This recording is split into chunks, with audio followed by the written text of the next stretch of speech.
اعوذ باللہ من الشیطان الرجیم بسم اللہ الرحمن الرحیم. عزیزان من، آج جولائی 1976 کی 4 تاریخ ہے اور درس قرآن کریم کا آغاز سورہ طٰہٰ کی آیت 131 سے ہو رہا ہے. 20/131. سابقہ آیات میں حضور نبی اکرم صلی اللہ علیہ وسلم سے کہا گیا تھا کہ جو کچھ یہ لوگ آپ کے خلاف کہتے ہیں اسے ہمت اور استقلال سے برداشت کیجیے اور آپ اپنے پروگرام کی تکمیل میں اور زیادہ سرگرم عمل ہو جائیے. صبح شام رات دن ایک کر دیجیے. یہ پرواہ نہ کیجیے کہ یہ لوگ کیا کہتے ہیں. یہ تو راستے کی خاردار جھاڑیاں ہیں. ان کا مشن ہی یہ ہے کہ تمہارے دامن کو اپنے کانٹوں میں الجھائے رکھیں تاکہ تم سفر میں آگے نہ بڑھ جاؤ. اپنے دامن کو بچاتے ہوئے ان جھاڑیوں سے، کہ عربی زبان میں اسے تقویٰ کہتے ہیں، ایسا کرنے والا جو ہے اسے متقی کہتے ہیں، اپنے آپ کو الجھاؤ نہیں ان کی اس قسم کی یا گوئیوں میں. ان کا تو مشن یہ ہے،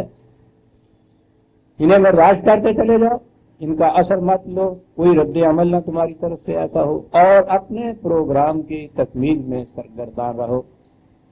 اور اگلی چیز ایک اور کہی، اور وہ قرآن کریم کے مختلف مقامات پہ وہ بات آئی ہے، وَلَا تَمُدَّنَّ عَيْنَيْكَ إِلَىٰ مَا مَتَّعْنَا بِهِ أَزْوَاجًا مِّنْهُمْ زَهْرَةَ الْحَيَاةِ الدُّنْيَا. ایک انقلابی کی زندگی میں، اور پھر داعیہ انقلاب بھی وہ ہو جو آسمانی انقلاب کو زمین پر برپا کرنا چاہے، اس کی زندگی میں یہ ابتدائی مرحلہ بڑا ہی صبر آزما اور جان گسل ہوتا ہے. ظاہر ہے کہ اس کی دعوت پر لبیک کہنے والے سب سے پہلا جو طبقہ یا گروہ آئے گا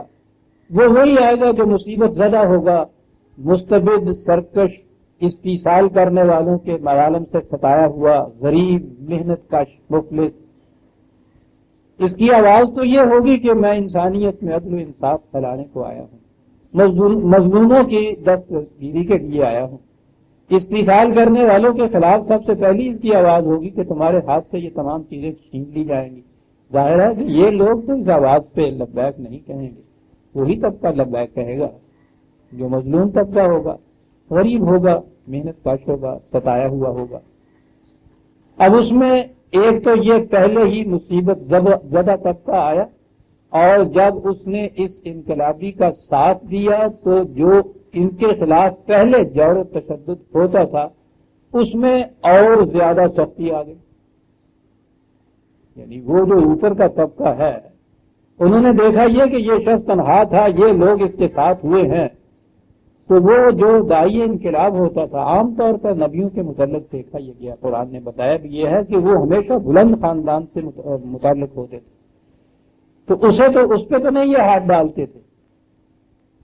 قرآن کریم میں کئی مقامات پر ہے، حضرت انبیاء کرام سے کہا گیا، حضرت ہود سے خاص طور پہ، کہ اگر ہمیں تمہاری برادری کا خیال نہ ہوتا تو ہم تمہیں گاؤں سے نکال دیتے.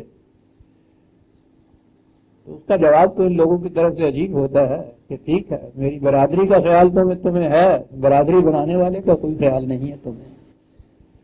تو یہ جو چیز تھی کہ ان کے اوپر یہ مظالم اور شدید ہو جاتے تھے، اور وہ جو طبقہ تھا وہ من مانیاں کرتا چلا جاتا تھا، پھولتا پھلتا، دولت میں آگے بڑھتا، عیش و عشرت میں اور زیادہ کثرت سے ان کو سامان میسر چلا آتا. تو یہ جو غریب ساتھی تھے فطرتاً ان کے دل میں یہ خیال پیدا ہوتا تھا کہ پہلے بھی ہم ستائے ہی گئے ان لوگوں کے ہاتھوں سے،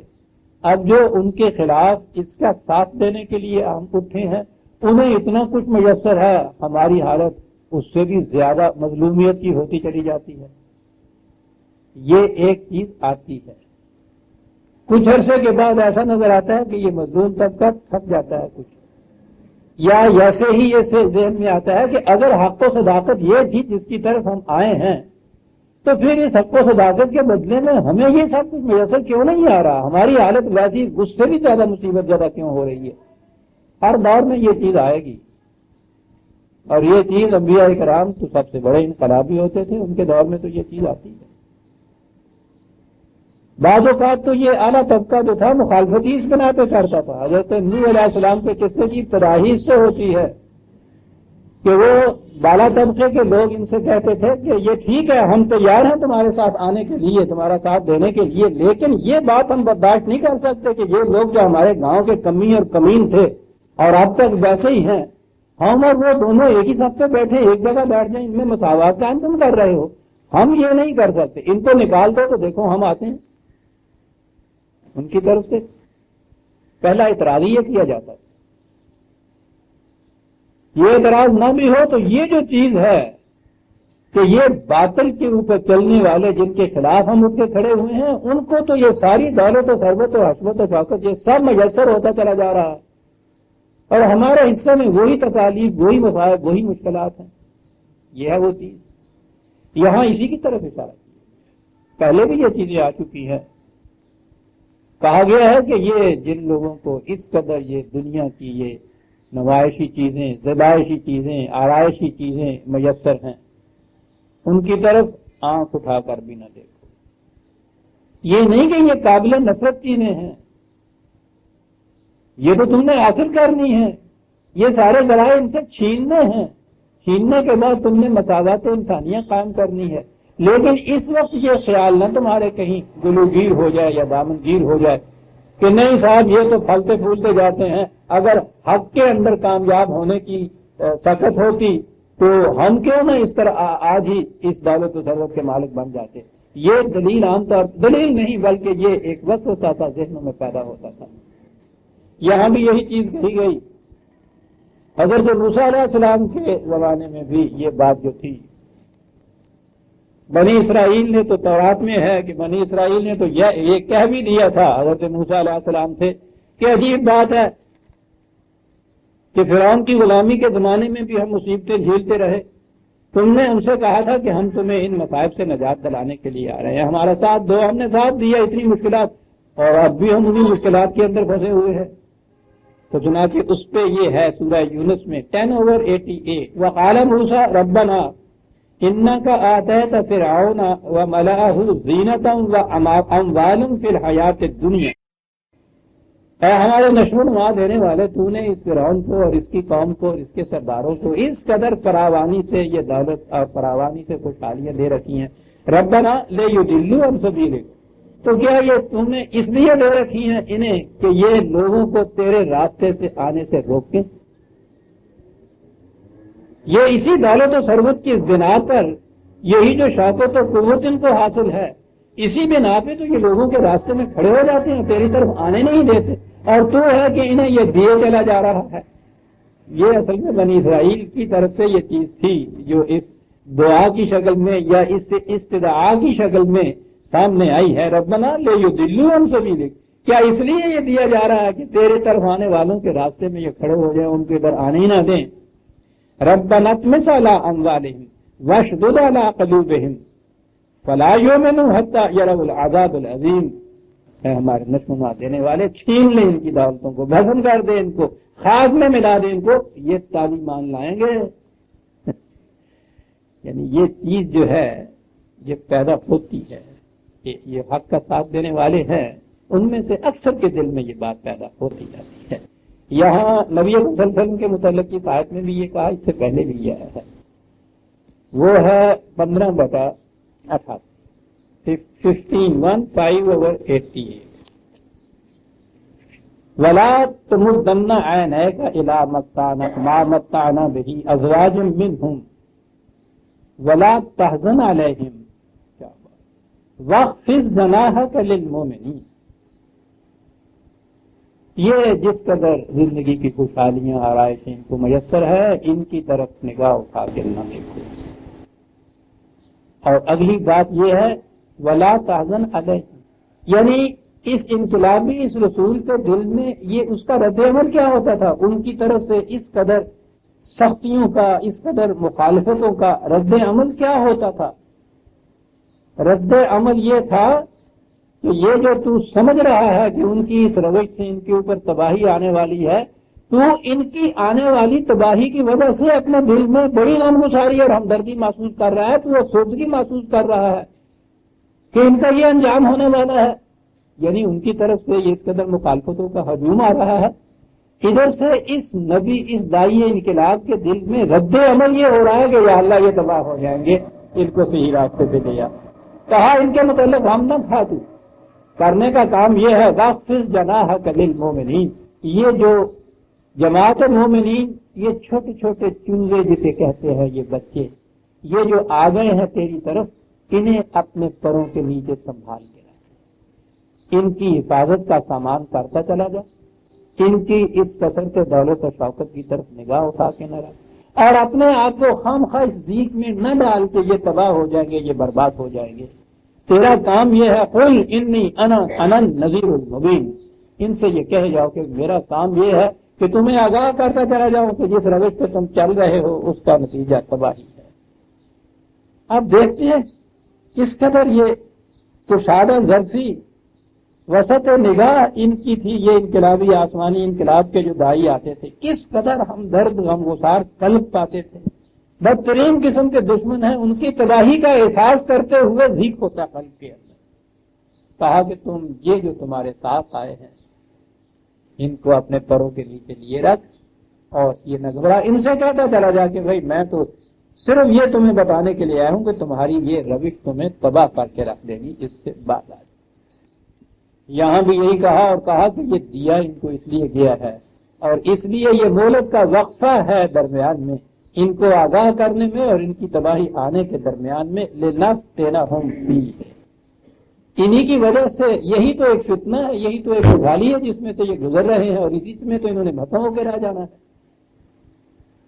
یہی دولت و ثروت جب ان لوگوں کے ہاتھ میں آتی ہے جو اسے خداوندی اقدار کے تابع صرف کرتے ہیں، تو یہ دولت ان کے لیے جنت کا موجب بن جاتی ہے. وہی دولت اور قوت جب ان لوگوں کے ہاتھ میں جاتی ہے جو ان اقدار و قوانین کی طرف سے سرکشی برتتے ہیں، ان کے لیے وہ جہنم بن جاتی ہے. کہا کہ یہ جو دولت و ثروت ہے یہ ان کے لیے تو کفالیاں بن گئی ہوئی ہیں، جہنم بن رہی ہے. اس لیے ان کی طرف نگاہ نہ اٹھاؤ، اور یہ یاد رکھو، یہ سمجھا دو اپنی اس غریبوں کی جماعت کو، واقعی یہ بڑے مفلس ہیں اس وقت، کہ رزق و ربے کا خیر و حقا، خیر اور باقی رہنا دو چیزیں کہیں کہ خیر و برکت اور بقا و پائندگی اس رزق میں ہے جو خدا کے قانون کی روح سے حاصل ہو. رزق انہیں بہت نظر آتا ہے ان کے پاس، ڈاکوؤں کے پاس بھی بڑی دولت ہوتی ہے. یہ جو اپنی عزتیں اور غیرتیں اور عصمتیں بیچتے ہیں ان کے پاس بھی دولت ہوتی ہے. یہ جو استحصال کرنے والے مستبد ہوتے ہیں ان کے پاس بھی دولت ہوتی ہے. کہا کہ صرف دولت کو نہ دیکھو، دیکھو یہ کہ وہ رزق طیب کون سا ہے. جس رزق سے پرواز میں کوتاہی آتی ہو وہ رزق اس قابل نہیں کہ اس کی طرف رشک کی نگاہ سے دیکھا جائے. اس کی طرف دیکھ کے تو تعصب ہونا چاہیے کہ وہ یہ آگ ان کے گھروں کی طرف بڑھتے جا رہی ہے، کیسے ان کو بھسم کر کے رکھ دے گی. رزق وہی رزق خیر ہے اور وہی رزق ابقا ہے، باقی رہنے والا ہے، جو خدا کے قوانین کے مطابق حاصل کیا جائے. اسی کو قرآن نے کہیں رزق کریم کہا ہے، عزت کی روٹی، کہیں رزق حسنہ کہا ہے، رزق خیر کہا ہے، رزق طیب کہا ہے. تو محض رزق کوئی شے نہیں ہے، رزق اور رزق کے اندر بھی ایک امتیاز ہے اور اس کی طرف نگاہ رکھنی چاہیے. حق کی تائید میں، اس کی حمایت میں اگر کچھ وقت کے لیے مشکلات کا سامنا بھی آتا ہے، تنگی بھی آتی ہے، تو اسے یہ سمجھ کر برداشت کر لینا چاہیے کہ اس کے نتیجے میں جو رزق ملنے والا ہے خیر اور ابقا وہی ہے. یہ کرتا رہے. اوپر یہ کہا تھا نا کہ اپنے پروگرام کی تکمیل میں سرگرداں رہے، دن رات سرگرداں رہو. وَأْمُرْ أَهْلَكَ بِالصَّلَاةِ وَاصْطَبِرْ عَلَيْهَا. اب عام ترجمہ تو یہی ہوگا نا کہ اپنے اہل کو تو نماز کا حکم دیتا ہے. ایک تو چیز یہ ہے کہ اہل کے معنی یہ ٹھیک ہے، ابتدا تو اس کی اہل خانہ سے بھی ہوتی ہے، لیکن قرآن کی اصطلاح میں اہل وہی جماعت ہوتی ہے کہ جو ایمان لاتی ہے رسول پر اور وہ ان کے اہل میں سے بن جاتی ہے. یہ تو تفریق یا امتیاز جو تھا وہ سب سے پہلے داعی انقلاب حضرت نوح علیہ السلام کے وقت میں یہ سامنے آ گیا تھا نا، کہ جس نے کہا تھا کہ یا اللہ تو نے وعدہ کیا تھا کہ تیرے اہل کو میں محفوظ رکھوں گا اور بیٹا میرا ڈوب گیا، بیٹے سے زیادہ قریب تر اہل کون اور ہو سکتا ہے؟ کہا کہ نہیں نوح، یہ معیار کی غلطی ہے تمہاری، اہل وہی اہل ہے کہ جو تمہارا ساتھ دینے والا ہو، ایمان میں تمہارے ساتھ ہو، اعمال اس کے صالح ہوں، وہ تمہارے اہل میں سے ہے۔ محض تمہارے گھر والے، بیوی، بچے یا بیٹا یا رشتہ دار یا نسبت والے ہونا، یہ چیزیں اہل والا نہیں بنا سکتی۔ لیسا میں اہل بیٹے کے متعلق کہا گیا، اور اس کے بعد حضرت نوح کی بیوی کے متعلق یہ کہا گیا کہ وہ تیرے اہل میں سے نہیں، یعنی حالانکہ اہل خانہ تو کہا ہی جاتا ہے بیوی کو،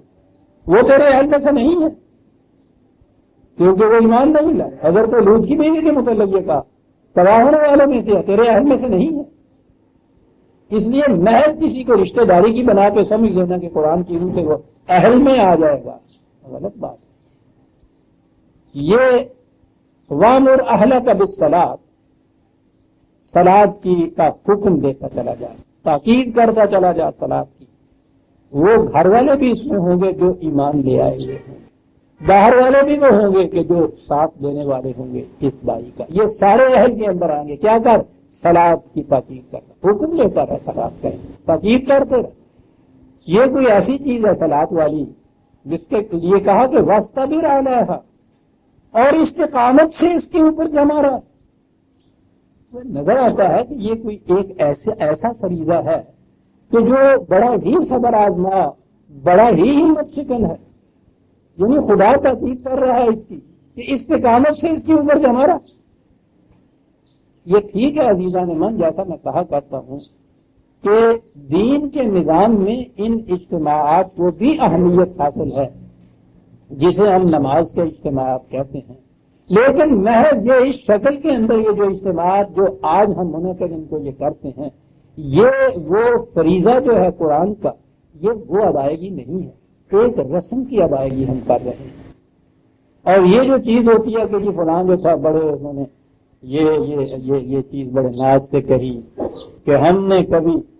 باجماعت نماز آج تک ایک بھی ہماری ضائع نہیں ہوئی، تو بظاہر یہ چیز بڑی اہمیت والی ہوئی کہ اس قدر استقامت ہے اور اس طرح عزیزان من، یہ چیز ایک عادت میں ہو جاتی ہے، عادت سمجھی انسان بات یہ کرتا ہے۔ سوال یہ ہے کہ جس کے متعلق قرآن کہتا ہے، رسول سے حکم دے رہا ہے کہ اپنے اہل کو صلاۃ کی بات کا، اور ساتھ یہ ہے کہ اس کے اوپر استقامت سے جم کے کھڑے ہونے کی بات کہو، تو یہ اس سے بڑی وسیع معنوں کے اعتبار سے، زبان کے اعتبار سے بھی اس کے معنی فرائض منصبی ہیں۔ جتنے فرائض دین عائد کرتا ہے کسی کے اوپر، اس کے لیے جامع اصطلاح ہے صلاۃ، اس میں تمام فرائض منصبی آ جاتے ہیں۔ یہ بھی اس میں فریضہ منصبی ہو جائے گا جسے آپ نماز کا اجتماع کہتے ہیں، لیکن یہی صلاۃ نہیں ہو۔ فرائض منصبی جو دین کی روح سے عائد ہوتے ہیں ان پر عمل پیرا ہونے کی تاکید کرتا جائے۔ اور پھر یہ چیز میں نے پچھلی دفعہ شاید اس سے پہلے بھی یہ کہا کہ تاکید بھی ساتھ ہے، تاکید نہ بھی ہو تو عربی زبان میں تو عمل کہتے ہی اس کو ہیں جو بن ارادہ کام کیا جائے اور استقامت سے کیا جائے، کسی ہنگامی کام کو یا عادتاً جو کیا جائے زبان کی روح سے اسے عمل کہتے ہی نہیں، اسے فعل کہتے ہیں۔ اور قرآن میں یہاں سے وہاں تک اعملوا کیا ہے مومنین کے لیے، عمل الصالحات کیا ہے ان کے لیے، وہ تو عمل ہونا چاہیے۔ تو خود عمل کے اندر استقامت موجود ہے۔ کوئی چیز جو رسماً عادتاً ہنگامی طور پہ کی جائے، عمل کا لفظ اس میں نہیں بولا جا سکتا تھا عربی زبان کی روح سے۔ تو صلاۃ کے لیے تو استقامت کی بڑی چیز، ان الذین قالوا ربنا اللہ ثم استقاموا، یہ کہہ کے کہ ہمارا رب اللہ ہے، اس کے اوپر پھر جم کے کھڑے ہو جائیں تو تتنزل علیہم الملائکہ، ان پہ ملائکہ کا نزول ہوتا ہے۔ تو یہاں صلاۃ کے ساتھ کہا گیا واستبر علیہ۔ اب اگلا پھر قدم آیا کہ ایک تو طرف یہ ہے کہ مخالفین کے پاس اتنی دولت ہے، ثروت ہے، شوکت ہے، یہ ہے غریبوں کی ایک جماعت ہے، مخلصوں کی جماعت ہے۔ یہ انقلابی پروگرام کا پہلا دور ہے،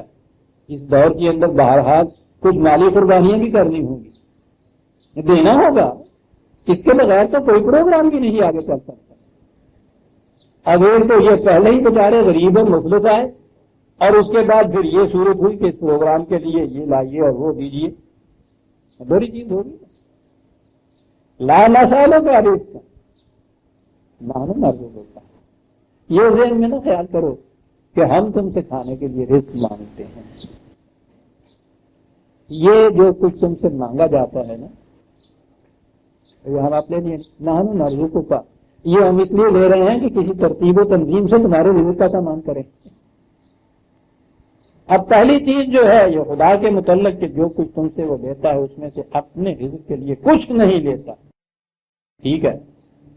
اس انتہائی پیمانے کے اوپر تو وہ خدا ہی ہو سکتا ہے کہ جو کھانے پینے سے بے نیاز، لیکن جن کے ہاتھوں میں بھی یہ پروگرام ہوگا، یہ ربوبیت کا نظام ہوگا، یہ معاشی نظام ہوگا قرآن کا، وہ بھی یہ چیز کہیں گے کہ یہ یاد رکھو یہ جو کچھ لیا جا رہا ہے اپنی ذات کے لیے نہیں لیا جا رہا، یہ تمہارے ہی لیے لیا جا رہا ہے۔ اور پھر قرآن کا جو اس کے الفاظ میں تو یہ ہے کہ ایک ایک دانے کے بدلے میں 700 دانے دیے جائیں گے تم۔ یہ جو خیرات کے طور پر یہ بانٹا جاتا ہے، یہ کچھ دیا جاتا ہے، وہ تو نہ اس کے لیے کوئی خیر کا موجب ہوتا ہے، نہ ابقا ہوتا ہے، نہ دینے والے کے لیے ہی کوئی ریٹرن اس کی ہوتی ہے۔ ٹھیک ہے ابتدائی دور میں انفرادی طور پر یہ چیزیں بھی ہیں، لیکن یہی آپ کے ہاں جو آج آپ مذہب کے نام پہ دے رہے ہیں، یہ قوم یہ ملت پوری مذہب کے نام کے اوپر، اگر اتنا ہی آپ کے ہاں دین کا نظام معاشی ہو جائے اور زیادہ نہ دیں، اتنا ہی اگر دیں، ایک شخص بھوکا نہیں رہ سکتا۔ یہ تو ان کے سوچنے کے سارے سوئچ آف ہو گئے ہوئے ہیں۔ کبھی بیٹھ کے اکنامیکلی اس قوم نے سوچا نہیں کہ مذہب کے نام پر اس قوم کا کتنی دولت ضائع ہو رہی ہے۔ کبھی یہ سوچ کے دیکھیں تو یہ دنیا کی بڑی سے بڑی مملکتیں جو ہیں ان کے بجٹ سے زیادہ یہ بجٹ بن جاتا ہے۔ نتیجہ حبطت اعمالہم، اڑتا ہی کچھ نہیں۔ نحن نرزقک، کہو اطمینان دلاتے جاؤ، والعاقبۃ للتقوی،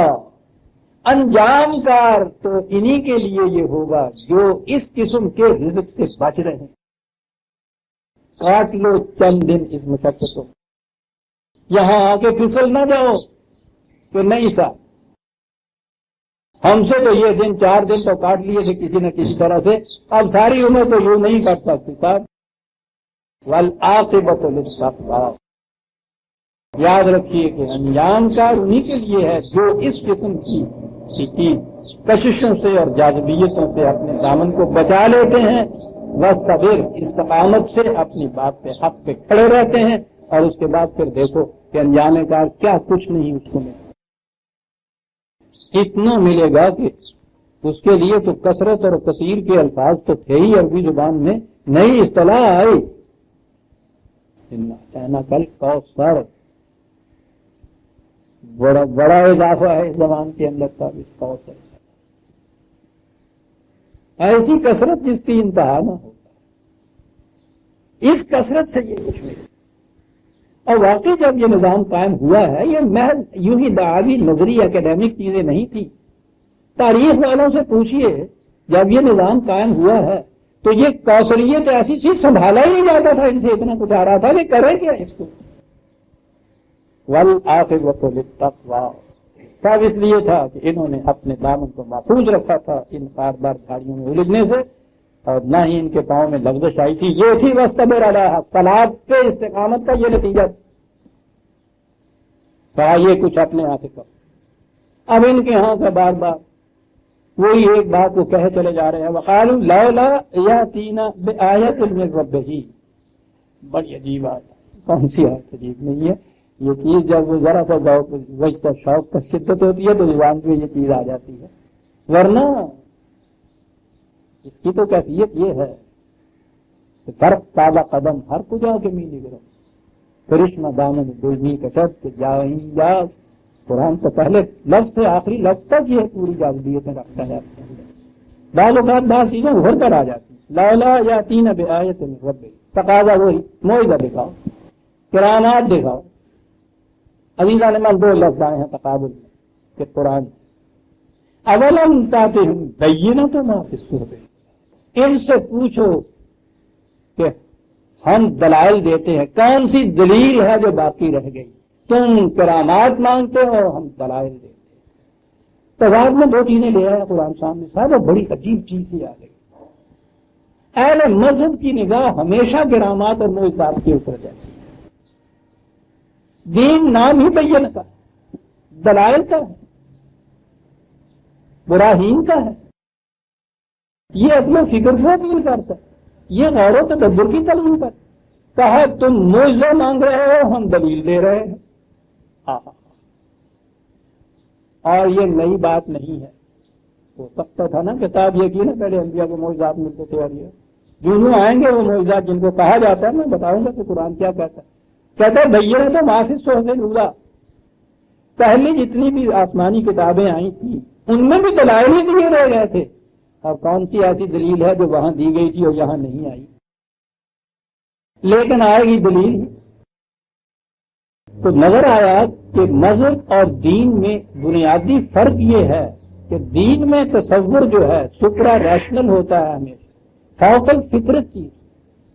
دین کا لانے والا، رسول پیش کرنے والا فوق الفطرت ہونا چاہیے۔ پہلا اعتراض یہ ہے کہ صاحب ہمارے جیسا انسان ہے، کھاتا پیتا ہے، دیواروں میں چلتا پھرتا ہے، تصور اس کے متعلق ہی۔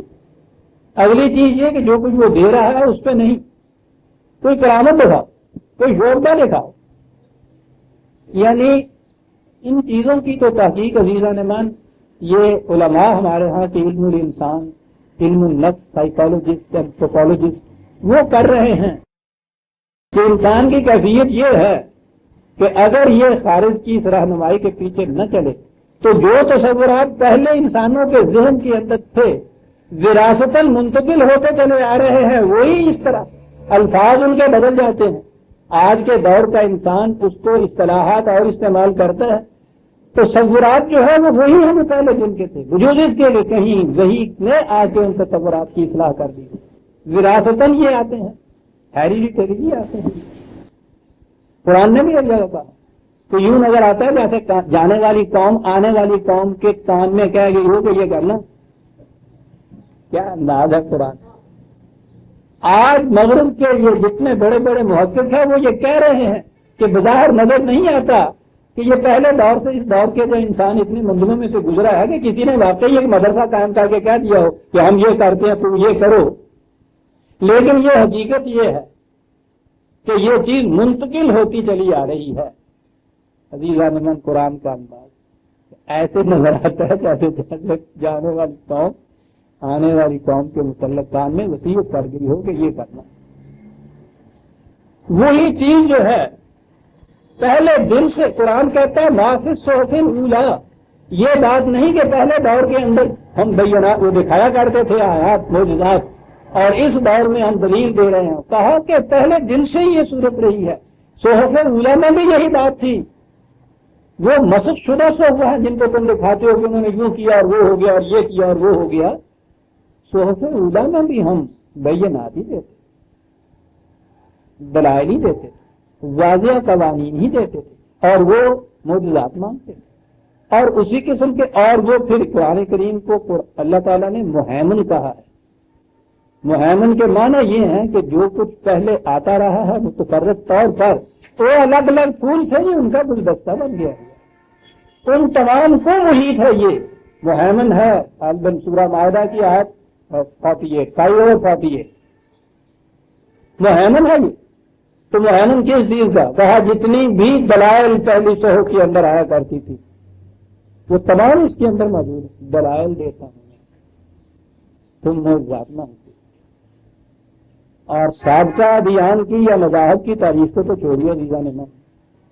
اپنی حالت کو دیکھیے۔ آپ کے یہاں وہ دین مذہب میں آ چکا ہوا ہے نا، تبدیل ہو چکا ہے۔ اس ساری تاریخ میں آپ مسلمانوں کے بزرگوں کو جہاں سے ہم ملاتے ہیں،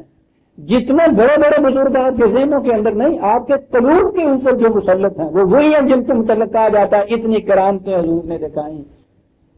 یہ یوگے دکھائے، چلتے ان کے تذکرے ہی کرامتوں کے۔ ان تمام بزرگوں میں سے کسی کے ہاں بھی آپ نے سنا ہے کہ انہوں نے یہ دلیل دی اور انہوں نے یہ ریزن دیا اور انہوں نے یہ دی؟ کوئی کسی کی کتاب میں یہ بات کتابیں بھری ہوئی ہیں ان کی کرامات. تو پہلا تو قرآن پہلا فرق یہ بتا رہا ہے، وہ معجزہ طلبی کر رہے ہیں، یہ کہتا ہے تاکہ ہم بہیے نا. اور اس کے بعد جو آپ کے یہاں سازش ہوئی، یہ محض ہنگامی بات نہیں جو میں نے کہی ہے کہ جتنے یہ آپ کے یہاں بڑے بڑے بزرگ ہیں ان کا کمال یہ ہے کہ انہوں نے کرامات دکھائی. جتنا کوئی بڑا کوئی کتب سے غوث سے اوتاد اور چلا جا رہا ہے اتنی ہی بڑی کرامت اس کی دلیل کسی کے ہاتھ سے نہیں پیش کی جا رہی. اور یہی نہیں کہ پیش نہیں کی جا رہی، دلیل دینے والوں کے پیچھے لٹ لے کے پھر رہے. کار استدلالیاں 24 دوا رومی کار 24 سخت بے تمکین دوا. دلیل دینے والے جو ہیں بس وہ تو یوں سمجھ لیجیے بھونکائی ہوئی بکریاں ہیں، اس پہ بیٹھے ہوئے ہیں، بس ذرا سا بوجھ پڑا گئی. یہ آپ کو ہے تو ساری تاریخ اس کی، یہ عقل و فکر اور دلیل کے پیچھے لٹ لے کے پھرتے ہیں. سارا تصور یہ ہے کہ صداقت کی شہادت وجدان ہے، نہ اس کا سورس کوئی پتہ، نہ سرچشمہ پتہ، نہ سند کی ضرورت اس کے لیے. دیتا کیا ہے؟ کوئی نہ کوئی کرامت. ساری جنگ آپ کے ہاں یہ آیت اور بینہ کی جنگ ہے. آپ قرآن کے الفاظ میں لے آیا کرامت کی اور دلیل کی. وہی کہہ رہے ہیں مولانا کہ اگر یہ دلیل کی روح سے ہی دین ہوتا تو فخر راضی رازدار دین بود، پھر تو یہ دلیل دینے والا جو ہے اس قسم کا وہ ہونا چاہیے تھا رازدار دین. وہ تو نہیں ہے. رازدار دین تو یہ ہے کہ جو دلیل دینے والے کے منہ پہ تھپڑ مارتے ہیں. میں نے کہا کہ آج بھی آپ کے یہاں یہ کیفیت ہے کہ دلائل و براہین کی روح سے عمر بھائی یہ کچھ آپ سنتے رہیے، اس کے باوجود اٹھ کے جائیے اور معلوم ہو اس ٹینگی کے پیچھے ایک سائیں بابا نئے آ کے بیٹھے ہیں، پالوں کو نچوڑتے ہیں، دودھ نکلتا ہے، آپ سارے وہاں جا کھڑے ہوں گے. یہ تو گسالے کی محبت دل کے گہرائیوں کے اندر پیوست ہو چکی ہوتی ہے. اور وہ پہلا تقابل کر رہا ہے دین میں، اور یہ جو مذہب تھے ان میں یا بہرحال جو دین نہیں جانتے تھے کافر تھے کہ وہ معجزہ مانتے تھے، یہ دلیل دیتا. آپ کی ساری تاریخ اسی کشمکش کی، دلیل دینے والوں کا وہ رگیدا گیا ہے. اور پھر جو شاعری آئی ہے تو اللہ تھے اور بندہ تھے. اس طرح سے ان کے پیچھے پڑے ہیں بیچارے. یہ بڑی گہری سازش ہے عزیزان مان، اتفاقی چیزیں نہیں ہیں. قرآن سے دور کرنے کا طریق ہی ایک تھا کہ سمجھنے سوچنے غور و فکر کی صلاحیتیں مطلوب کر دی جائیں اور ان کو دلائل کو بے وزن بنا دیا جائے. مزہ کا انگیز طریق سے ذکر اس کا کرتے ہیں دلیل دینے والوں. تو وقت نہیں، کہیں نصاب کی باتیں ہوتی تو میں آپ بیتی سناتا کہ آج ہی عمر جو گزری تھی دلائل کے خلاف لٹ لے کے کیا کرتے تھے، اور اتنا کچھ ہم کو اس کے متعلق سکھایا گیا تھا پوچھو نہیں. وہ تو بعد میں بات سمجھ میں آئی کہ عقل کی تحقیر کرتے ہیں کہ ہمارے ہاں کے بھی بڑے بڑے صوفیاء کرام ان کی کتابیں کرو، ثابت کرتے ہیں کہ عقل ناقص قابل اعتماد نہیں ہے، اور یہ ثابت کرتے ہیں عقلی دلائل سے. کیا بات؟ پہلی بات جو کھٹکی ہے نا اس ذہن میں جو ناقدانہ واقعہ ہوا تھا کہ سرکار اگر اصل کی کیفیت یہ ہے کہ جو کچھ اس کے ذریعے ثابت ہو قابل اعتماد نہیں ہوتا، تو آپ تو عقلی دلائل کی روح سے ثابت کر رہے ہیں کہ عقل ناقابل اعتماد ہے، تو یہ آپ کا نتیجہ کیسے قابل اعتماد ہو گیا؟ وہ اس لیے عقلی دلائل دینے پڑتے تھے کہ مقابل والا تو یہ مانتا ہی نہیں تھا. کہتے کہ وجدانی طور پہ تمہیں میں کہتا ہوں کہ یہ باطل ہے جو کچھ ہو، کہتے میں تو مانتا ہوں. تو اسے تو بہرحال عقلی طور پر یہ تو جتنا ان کے ہاں عقل کے متعلق ہے وہ عقل کی تنقیص تنقیر تحقیر کے متعلق ہے کہ یہ ناقابل اعتماد ہے، ناقابل اعتماد ہے. آج ہی عمر گزار دی غزالی صاحب نے فلسفہ لکھ کے بڑی بلندیوں کے اوپر پہنچے تھا، فلسفے میں بڑا مقام، تو آدھی عمر تو اس میں گزر گئی. اور اس کے بعد کی آدھی عمر جو تھی جتنا کچھ پہلے سیا تھا اس کو ڈھیڑنے میں گزر گئی. اس کے رد کرنے میں جو اپنے ہی پہلے فلسفہ پیش کیا ہوا تھا نا اسی فلسفے کو رد کرنے میں باقی عمر گزر گئی تھا. اور غزالی جب امام آپ کے ہاں بنے ہیں تو وہ یہ جو آخری حصہ تھا نا اس کو رد کرنے کا جو پہلے ثابت کیا تھا کل کے اس کی بنا پہ وہ امام غزالی ہیں. کارنامہ ان کا یہ ہے کہ انہوں نے صاحب خود اپنے ہاں کے فلسفے کو اس طرح سے رکھ صحابت اختلاف انہدام منہدم کر دیا، مسمار کر دیا فلسفے کو، امام غزالی کا کارنامہ آدھی عمر، اور آگے یہ غزالی چلا۔ یعنی یہ چیز جو ہے یہ اتفاقی نہیں ہے، یاد رکھیے، یہ بہت بڑی سازش تھی دین کے خلاف، ہر طرف سے یورش کر کے آئے دین کے خلاف، اور پھر کیونکہ اس کے پیچھے یہ ساری جتنی سرمایہ داری اور ملوکیت کی قوتیں تھی وہ ان لوگوں کے پیچھے تھی، یہ ان کے پیچھے نہ ہوتے تو یہ کیا تھا کہ یہ ننگ بھڑنگ سے ان کے مقبروں کے اوپر لاکھوں روپے لگ جاتے، چاندی اور سونے کے دروازے کھڑے ہو جاتے، کہاں سے کھڑے ہو جاتے؟ پوچھو تو صحیح کسی اہل علم، کسی اس قسم کے دلال دینے والے جو ہیں ان کی قبر کے متعلق بھی کئی شہرت کو نظر آتی ہے، وہاں بھی کوئی عرص ہوتا ہے۔ آج بھی اگر وہ کوئز کے طور پہ جسے آپ ٹاپک کہتے ہیں یا یہ جو آتا ہے، یہ کہیں سے سوال پوچھ لیا جائے کہ حضرت عمر کی مزار یا ان کی قبر کہاں ہے، پتہ نہیں 1% بھی مسلمان کو پتا ہو جانا، اور اگر یہ پوچھا جائے کہ ان کا یوم شہادت یا یوم وفات کون سا ہے تو وہ تو شاید ہزاروں میں سے کوئی ایک ہو جس کو معلوم، اور ہر گھوڑے شاہ کے متعلق آپ پوچھیے، دلائل تفاصیل تک وہاں موجود ہیں۔ یہ بڑی سازش ہے عزیزان من، زندگی کے آخری دور میں یہ چیزیں مجھے کہنے دیجیے، یہ اتفاقی چیزیں نہیں ہیں، پتہ نہیں فرصت ملے یا نہ، اگر تاریخ اسلام جو ہے اس کے مرتب کرنے کا وقت آ گیا میں بتاؤں گا کہ یہ سازش تھی، پوری سازش تھی بینہ کے خلاف آیا کے مطالبے، سازش تھی، قرآن بینہ بینہ، وہ معجزہ مانگ رہے ہیں، یہ کہتا ہاتھو برہانکم ان کنتم صادقین، دلیل نہ، یہی ہے جو کچھ آپ کے ساتھ، دلیل نہیں، کرامات نہیں۔ پھر وہی بات آ گئی کہ ان کو یہ سب کچھ ملتا چلا جاتا۔ میں نے یہ کہا یہ جو شکایت ہے کہ یہ جتنے لوگ تیرے نام سے بیزار بھی ہیں، کافر ہیں، مجرم ہیں، اور دہری ہیں، اور ملحد ہیں، ان کو اتنا کچھ ملتا چلا جاتا ہے، مسلمان یوں بھی غریب ہیں، یہ تو میں نے کہا نا کہ یہ پہلے دن سے یہ چیز چلی آ رہی ہے، یاد آ گیا ہے ہمارے بعد میں بھی، اگرچہ وہ میں کبھی بتاؤں گا اقبال نے جو وہ شکوہ لکھا ہے تو بار حقیقت اپنا شکوہ نہیں ہے، بلکہ یہ ذہنیت ہے جسے اس نے شکوے کے رنگ میں بیان کیا کہ امتیں اور بھی ہیں، ان میں گناہگار بھی ہیں، عجز والے بھی ہیں،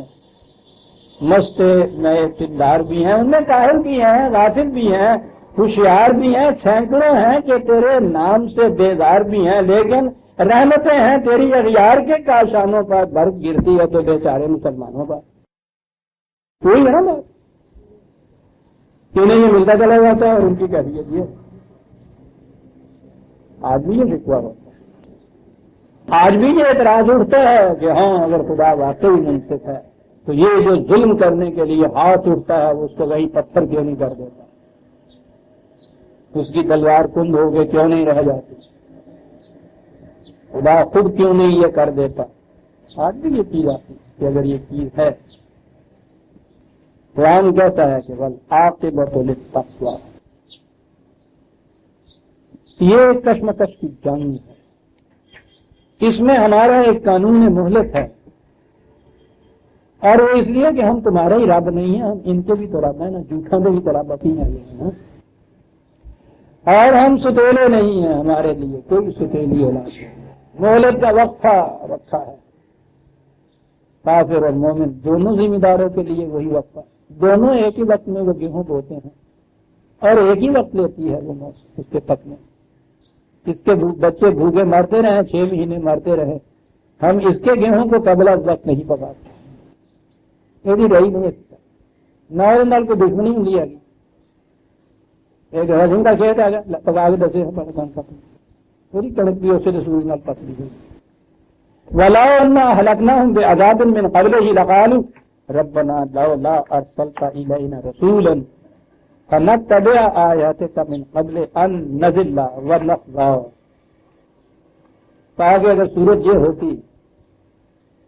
کہ ان کے یہ جتنے بھی مظالم اور ان کے ہاں جتنی سرکشیاں ہیں وہ جرائم ہیں وہ ایسے ہو چکے تھے کہ ان کو ہم تباہ کر دیتے، لیکن اگر ہم انہیں یہ وارننگ دینے کے بغیر ہی کہ میاں سمجھ جاؤ اس کا نتیجہ تباہی ہے، اپنی اصلاح کر لو، راستہ بدل لو، اگر اس کے بغیر ہی یہ کرتے تو انہیں اعتراض کا موقع مل سکتا تھا کہ یہ ہمارے پروردگار ہمیں بتانے والا کوئی کیوں نہ بھیجا کہ جو کہہ دیتا کہ میاں غلط راستے پہ چل رہے ہو، اگر اس کے بعد ہم غلط راستے پہ چلتے تو پھر تو یہ ٹھیک تھا کہ ہم مورد عذاب ہوتے، لیکن یہ بات تو ہے نہیں نا کہ بتایا جائے نا، اندر تو انسان کے یہ بات رکھی نہیں آپ نے کہ ٹھیک ہے ہم غلط راستے پہ چل رہے تھے، اسے صحیح سمجھ رہے تھے، کوئی بتانے والا تو راستے میں ہوتا جو کہتا کہ میاں غلط راستہ ہے، تم اس راستے پہ چلتے منزل پہ نہیں پہنچتے، اگر اس کے باوجود ہم اس راستے پہ چلتے تو پھر تو یہ ٹھیک تھا، اس کے بغیر تو ٹھیک نہیں، کہا بالکل ٹھیک کہتے ہیں، سارے قرآن میں ہے یہ چیز عزیزاں نے مانتے، جب تک کوئی آگاہ کرنے والا پہلے نہ آ جائے اور وہ آگاہ نہ کر دے ہم کسی کام کو ہلاک نہیں کیا کرتے۔ واہ واہ، یہ ہے خدا بننا، اس کو سچ کرے، اور یہیں سے وہ چیز ہے، میں نے اپنے جہان پردہ میں یہ ایک باب ہے نورا میرا عام طور پر کہا جاتا ہے کہ صاحب یہ لوگ جن کی طرف کوئی ہدایت ہی نہیں ملی، اس طرح جہالت میں زندگی بسر کرتے ہیں، یہ پریمیٹو ٹرائب جو بستے ہیں آسٹریلیا میں اور افریقہ میں، یا یہاں بھی ایسی قومیں جن تک یہ کوئی بات پہنچتی نہیں ہے، ان کے متعلق یہ ہے کہ وہ جہنم میں ہوں گے، خدا ان کو یہ کچھ کر لے گا۔ سارے قرآن میں یہ چیز کہ یہ ذمہ داری صرف اس کے سر پہ ہم ڈالتے ہیں جسے پہلے آگاہ کر دیتے ہیں کہ یہ صحیح راستہ ہے اور یہ غلط راستہ ہے، اور جو بھی اس طرح سے آگاہ نہیں ہوتا اس کی کوئی وجہ کیوں نہ ہو اس پہ ہم ذمہ داری نہیں ڈالتے، اسے ہم ریسپانسیبل اکاؤنٹیبل قرار ہی نہیں دیتے۔ بڑی چیز ہے یہ، اور میں سمجھتا ہوں کہ عدل کا یہ بنیادی اصول ہے، اور بنیادی اصول کی پہلی چیز یہ ہے کہ کوئی قانون جو ہے، قانون بننے سے پہلے کہ جتنا کچھ اعمال یا جتنے کچھ ارتکابات ہو چکے ہوں گے ان کا قطعاً مواخذہ نہیں ہونا چاہیے، کوئی قانون کسی پریویس ڈیٹ سے لاگو ہی نہیں ہونا چاہیے، یہ انصاف کے خلاف ہے، اور قانون کے نفاذ کے بعد بھی ایک وقت دینا چاہیے درمیان میں کہ اتنے میں جو اپنی اصلاح وہ کر لے گا ٹھیک ہے، پھر اس کے بعد کی یہ چیز ہے کہ پھر اس مواخذے کے بعد رستگاری نہیں ہو سکے گی۔ یہ خدا کا پہلا قانون عدل خود کہہ رہا ہے کہ اگر ہم اس سے پہلے ہی کہ ان کو آگاہ کیا جائے ان چیزوں سے، پہلے کی رفتن کی کر دیتے جرائم تو تھے ان کے ایسے، تو ان کو جو موقع ملتا کہنے کا اور اعتراض بجا ہوتا ہے، یہ وجہ ہے کہ جو فوراً ہی ان کا ٹینٹوا نہیں دبا دیا جاتا۔ تو سمجھا دو اپنے ساتھیوں سے کہ بات یہ نہیں ہے کل آخری آیتیں آ گئی، تو میں نے کہا نا کہ آخری آیتوں میں تو نچوڑ آ جایا کرتا ہے موضوع کا، پورے کا جو اس بات میں دیا تھا کل متربص فتربصوا، ان کو بتا دے جن کے دل میں بار بار یہ خیال آتا ہے کہ ان ظالموں کی رسی کیوں دراز رکھی جا رہی ہے، ان کا ٹینٹ کیوں نہیں دبایا جا رہا جلدی سے۔ کہا کہ یاد رکھو ہمارا قانون یہ ہے، ہر طرف تم نگاہ اٹھا کے دیکھو گے ہمارا قانون یہ ہے کہ بیج بونے میں اور پھل پکنے میں ایک وقفہ ہوتا ہے۔ کل متربص،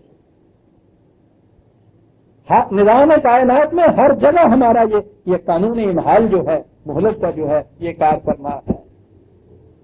اس لیے فتربصوا، تم بھی انتظار کرو بے صبر نائن، تمہاری خاطر ہم اپنا قانون نہیں توڑیں گے۔ فتربصوا، نبی اکرم صلی اللہ علیہ وسلم نے بھی قرآن کریم میں متعدد مقامات کے اوپر ہے کہ دلائل ابراہیم کے مطابق وارننگ دے کے تنظیم کے مطابق سب کچھ کرنے کے بعد کہا کہ اب آخری چیز یہ باقی رہ گئی ہے، اعملوا علی مکانتکم انی عامل، تم اپنے پروگرام پہ عمل کرتے چلے جائیں، میں دخل نہیں دوں گا، مجھے میرے اپنے پروگرام پہ عمل کرنے دو، اس کے راستے میں کھڑے ہوں۔ کتنی فیئر پلے ہے یہ عزیزاں، کتنا منصفانہ پروگرام ہے، اور کتنا اہتمام ہے اپنے اس پروگرام کی حقانیت کے اوپر صاف جانا، اس کے نتائج سامنے آ جائے گی، دنیا دیکھ لے گی سب کون سچا تھا کون جھوٹا تھا۔ یہ جو بات ان سے کہی جا رہی ہے کہ والعاقبۃ للتقویٰ، بڑا دعویٰ ہے کہ انجام کار تم دیکھو گے، کامرامیاں اور کامیابیاں ان کے نصیب میں ہوں گی، لیکن اس کے لیے فتربصوا انتظار کرنا پڑے گا، انتظار کرو اس کے لیے۔ لہٰذا عزیزان من، باطل کے معاشرے میں آج بھی کوئی شخص جو قرآن کو لے کے اٹھے گا صحیح نظام کے لیے، یہ سارا کچھ اس کے سامنے آئے گا، ان تمام مراحل میں سے اسے گزرنا پڑے گا۔ وہ عاشقی صبر طلب بڑی ضروری، ٹھیک ہے، بے تابیہ تمنا اپنے مقام پہ ہے، لیکن عاشقی صبر طلب، اور یہ اس لیے ہے کہ وہ خدا واقع ہوا ہے، قانون والا خدا، نہ کسی کی رعایت کرتا ہے، نہ بے جا کسی کے اوپر ہاتھ باندھتا ہے۔ فتربصوا کل متربص، کیا بات ہے قرآن کی، یہاں ہر گوشے میں تم دیکھو گے کہ وقت لگے گا۔ فتربصوا، تم بھی اسی کے مطابق اطمینان کرو۔ فستعلمون، یہ سین ہے عربی زبان کا، زیادہ وقت نہیں لگے گا، بہت جلد تم دیکھ لو گے من اصحاب الصراط السوی ومن اتبع، کہ کون تھا جو اس راستے پہ چل رہا تھا جو اس کی رہنمائی منزل کی طرف کی جا رہا تھا، کون تھا جو اس راستے پہ تعلم، بہت جلد تمہیں معلوم ہو جائے گا۔ تو دو چیزیں ہو گئی، ایک تو وہ خالصتاً قانون خداوندی ہے، پھر اس کے بعد این و آ کی طرف سے آنکھیں بند کر کے اس راستے پہ چلتا جائے، استقامت کے ساتھ، ہمت نہ ہار میں جلدی سے، صبر طلبی عشق جو ہے اس کے اوپر چلتا چلا جائے، یہ یقین رکھے اس بات کا کہ والعاقبۃ للمتقین، یہ ہوگا۔ اور کہا کہ یہ تو خدا وعدہ کرنے والا ہے جس کے وعدے میں اختلاف ہو ہی نہیں سکتا۔ اور یہاں سورہ طٰہٰ ختم ہو گئی عزیزان من۔